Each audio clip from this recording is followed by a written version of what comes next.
नमस्कार दोस्तों, आप देख रहे हैं बोले भारत। अनुराग अड्डा में आपका बहुत बहुत स्वागत है। तमिलनाडु में एक्टर विजय मुख्यमंत्री बनने के करीब हैं। 107 सीटें उनकी पार्टी ने जीती है। बहुमत से कुछ सीटें वो पीछे रह गए हैं, लेकिन तमिलनाडु की राजनीति में उन्होंने जो किया है वो एक चमत्कार की तरह किया है। अपनी चुनाव में वो कहते थे कि ये स्टालिन वर्सेस विजय की लड़ाई है, और मंझे हुए नेता 70 साल से ऊपर हो रहे स्टालिन करुणानिधि के बेटे को उन्होंने चुनाव में बड़ी पटकनी दी, और पहली बार ही चुनाव लड़ रही उनकी पार्टी 107 सीटें जीत चुकी है। और माना जा रहा है कि कुछ छोटे दलों के साथ कांग्रेस से मिलके या कुछ और तरीके से बहुमत जुटा के विजय तमिलनाडु के अगले मुख्यमंत्री होंगे। यानी जो सिनेमा का स्टार पर्दे पर चमकता दिखता था, 69 से ज़्यादा सुपरहिट फिल्में विजय ने दी हैं, और वो बड़े सुपरस्टार हुआ करते हैं तमिल सिनेमा के, लेकिन अब वो वहाँ के मुख्यमंत्री होंगे।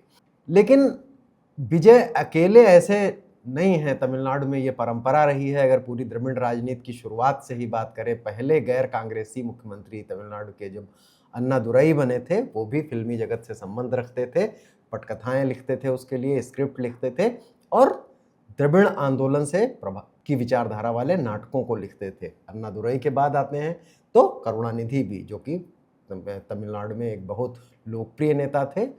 स्टालिन के पिताजी, वो भी फिल्मी दुनिया से गहरा संबंध लिखते थे। उन्होंने लंबे समय तक फिल्म की पटकथाएं लिखी, द्रविड़ आंदोलन से जुड़े रहे।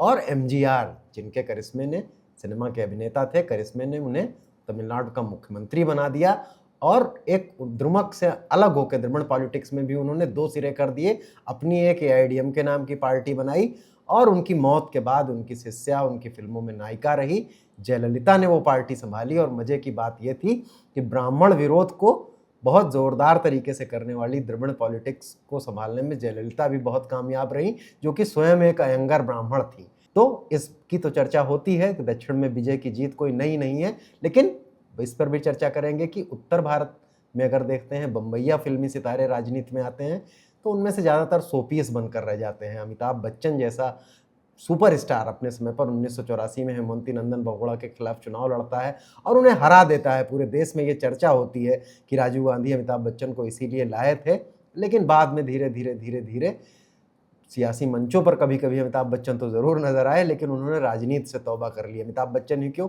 राजेश खन्ना से लाल कृष्ण आडवाणी जैसा बड़ा नेता एक बार दिल्ली में, लाल कृष्ण आडवाणी हारते हारते बचे थे, मुश्किल से 1500 से कुछ अधिक वोटों से जीत पाए थे, लेकिन राजेश खन्ना का भी फिल्मी सफर ज़्यादा नहीं चला। और मैं नाम अभी गिनाएंगे, लेकिन हमारा मुख्य सवाल यह है कि आखिर ऐसा क्यों होता है कि साउथ में जो सिनेमा के स्टार हैं वो पॉलिटिक्स में आते हैं और उनका एक गहरी राजनीतिक पकड़ होती है। चाहे अगर आप बात करें अन्नादुरई की, चाहे करुणानिधि की बात करें, एमजीआर की बात करें, जयललिता की भी बात करें, और छोटे मोटे स्तर पर काफ़ी नाम गिनाए जा सकते हैं, लेकिन ये लोग तमिलनाडु के मुख्यमंत्री रहे और पूरे पूरे प्रदेश को इन्होंने प्रभावित किया।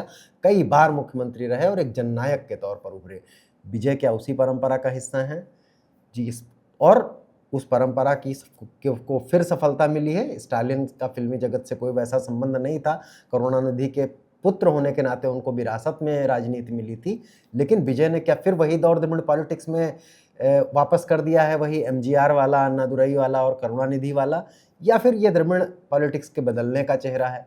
तो पहले और फिर हम इस मुद्दे पर भी आएंगे कि उत्तर भारत में जो अपने बॉलीवुड के सितारे हैं वो राजनीति में क्यों नहीं सफल होते हैं। अक्सर उनकी चर्चा सिर्फ इस बात के लिए होती है कि वो पार्लियामेंट नहीं जाते, या कभी वो कहीं बोले नहीं, पब्लिक से बहुत दूरी बना के रखते हैं। पहले लेकिन चर्चा करते हैं कि द्रविड़ तमिलनाडु में या साउथ इंडिया में, केवल तमिलनाडु का हमने विशेष रूप से जिक्र किया, लेकिन एनटी रामाराव को भी बड़ी सफलता आंध्र प्रदेश में मिली थी कांग्रेस के खिलाफ, जब उन्होंने पहली बार ही पार्टी बना के कांग्रेस को हरा दिया था। तो ऐसा क्यों होता है कि दक्षिण में फिल्मी सितारे राजनीति में बहुत गहरी पकड़ बना लेते हैं? इसका कारण है, जो बहुत सारे इस पर अध्ययन हुए हैं, अकादमिक लोग इस पर बात करते हैं, लेकिन अगर हम केवल भारत के संदर्भ में दक्षिण भारतीय सिनेमा की बात करें तो तमिलनाडु का जो द्रविड़ आंदोलन रहा है वो एक तरह का सांस्कृतिक आंदोलन भी रहा है। यानी कि सांस्कृतिक आंदोलन मतलब नाटक, कहानी, कविता, फिल्म। जब फिल्में आने लगी, फिल्म एक तकनीक का माध्यम हुआ, तो फिल्में भी, यानी कि वहाँ की राजनीति जो थी वहाँ की संस्कृति से बहुत जुड़ी हुई थी। ये अन्नादुरई जो कि पहले थे, अन्नादुरई भी काफ़ी कविताएं लिखते थे, पटकथाएं लिखते थे, और द्रविड़ आंदोलन में उनकी गहरी सहभागिता थी।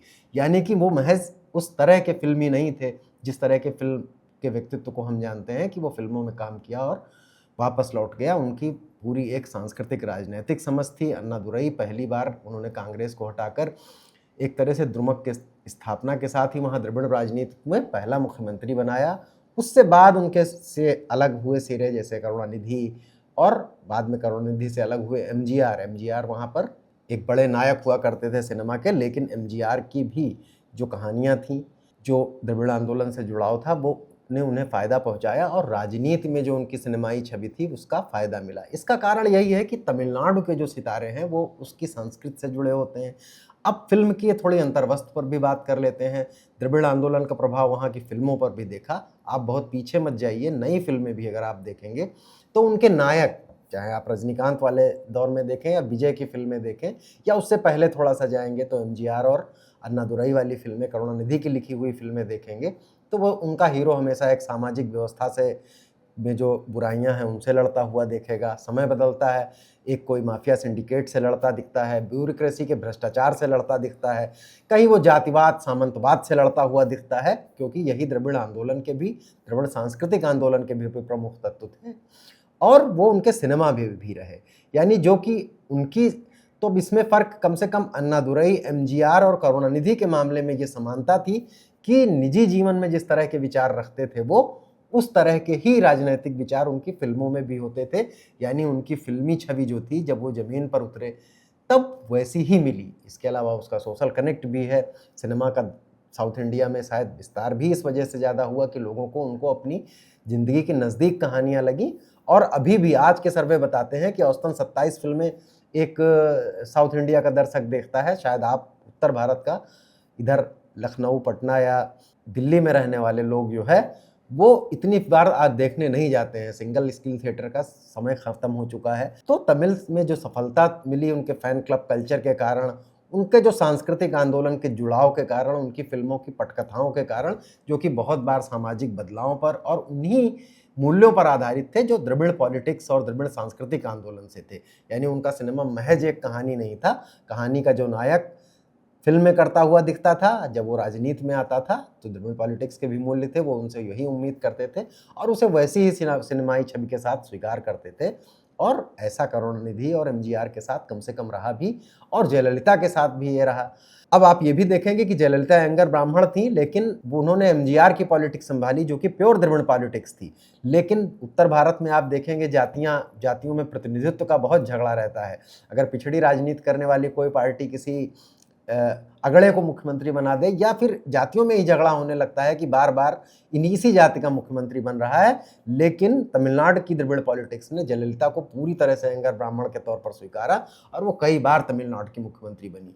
यानी कि वहाँ के सिनेमा ने, वहाँ के राजनीतिक व्यक्तित्व ने यह भी फर्क पैदा किया कि जो है जाति से नहीं विचार से पार्टी चलती है, और विचार के तौर पर अगर जयललिता द्रविड़ आंदोलन के साथ हैं, द्रविड़ राजनीति के साथ हैं, तो तमिलनाडु की जनता ने भी उन्हें स्वीकारा। विजय की भी जीत इसी तरह से है। उन्होंने फैन क्लब के जरिए शुरुआत में जो उनके फैंस क्लब है, फैन क्लब के रजिस्ट्रेशन की भी परंपरा साउथ में बहुत है।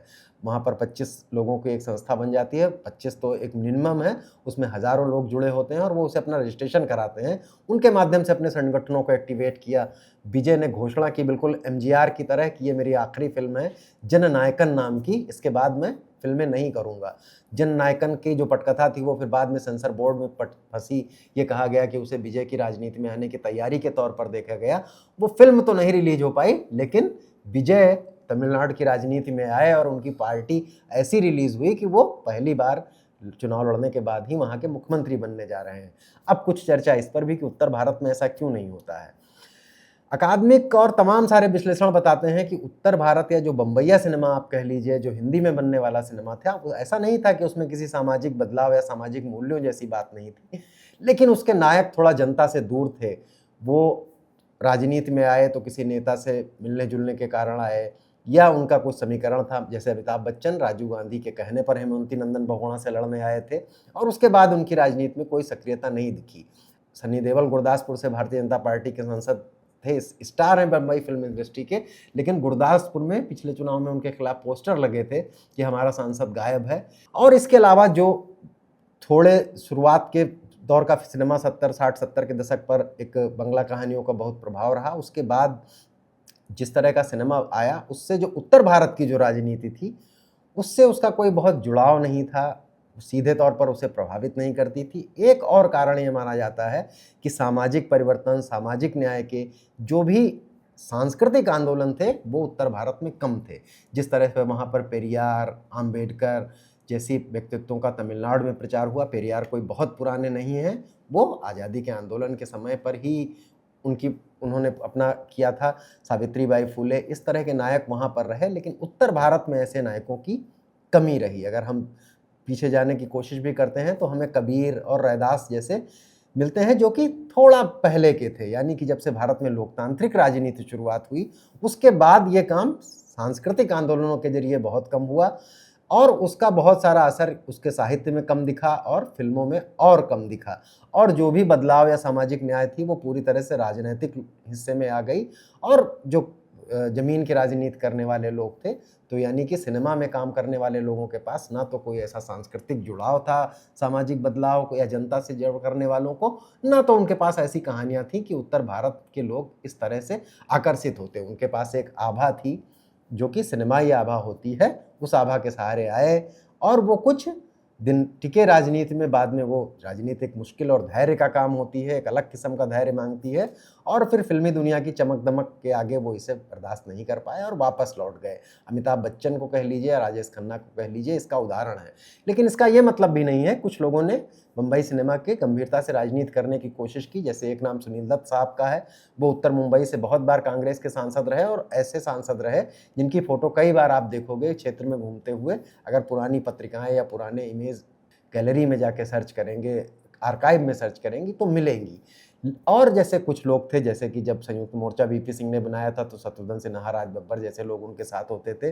राज बब्बर तो छात्र जीवन से ही राजनीतिक यूनिटों से जुड़े रहे थे और उन्होंने काफ़ी प्रदेश अध्यक्ष तक रहे कांग्रेस के, गंभीरता से राजनीति करने की कोशिश की। शत्रुघ्न सिन्हा भी काफ़ी गंभीर रहे, उनके पास राजनीतिक विचार भी रहे, लेकिन उतना प्रभाव ऐसा सिनेमाई करिश्मा पैदा कर देते जैसा कि एमजीआर, अन्नादुरई और अभी जयललिता या अभी टीबीके के विजय ने पैदा कर दिया है। तो ये उत्तर भारत के जो सामाजिक संरचना कह लीजिए, सांस्कृतिक आंदोलन कह लीजिए, तमाम सारे कारणों से जो उत्तर भारत के जो हीरो हैं और बम्बई सिनेमा के जो हीरो हैं, वो राजनीति में आते हैं या तो बस महज सांसद, विधायक या कुछ बनकर रह जाते हैं और ज़्यादा दिलचस्पी नहीं लेते हैं, क्योंकि उनकी पॉलिटिक्स की एक कल्चरल समझ या उसकी जो एक गहराई है उसको नहीं समझते हैं या उससे ऊब जाते हैं। लेकिन तमिल सिनेमा और दक्षिण में आप ये देखेंगे कि उनकी पटकथा, उनका सिनेमा और उनकी आभा उनकी निजी ज़िंदगी से और उनका सोशल कनेक्ट भी थोड़ा मैच करता है। जैसे विजय के ही भाषण आप देखेंगे तो उनके हर भाषण में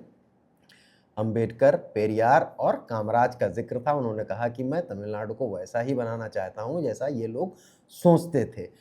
आप अगर उत्तर भारत में या बम्बई फिल्म सितारों के भाषण सुनेंगे तो आप देखेंगे कि उनके पास ऐसी समझ नहीं होती है। अधिकांश बार वो फिल्मी डायलॉग या कुछ अपने ग्लैमर का ही इस्तेमाल करते हैं। शायद यही कारण है कि उत्तर भारत या बम्बईया फिल्म सितारे नॉर्थ इंडिया में जब राजनीति के लिए उतरते हैं तो या तो शोपीस बनकर रह जाते हैं या कुछ दिनों के बाद लौट जाते हैं। ये बहुत गहन अध्ययन का विषय है, लेकिन अनुराग अड्डा में आज इतना ही। इसके किसी पहलू पर फिर कभी बात करेंगे। तब तक के लिए इजाज़त दीजिए। नमस्कार, धन्यवाद। देखते रहिए बोले भारत।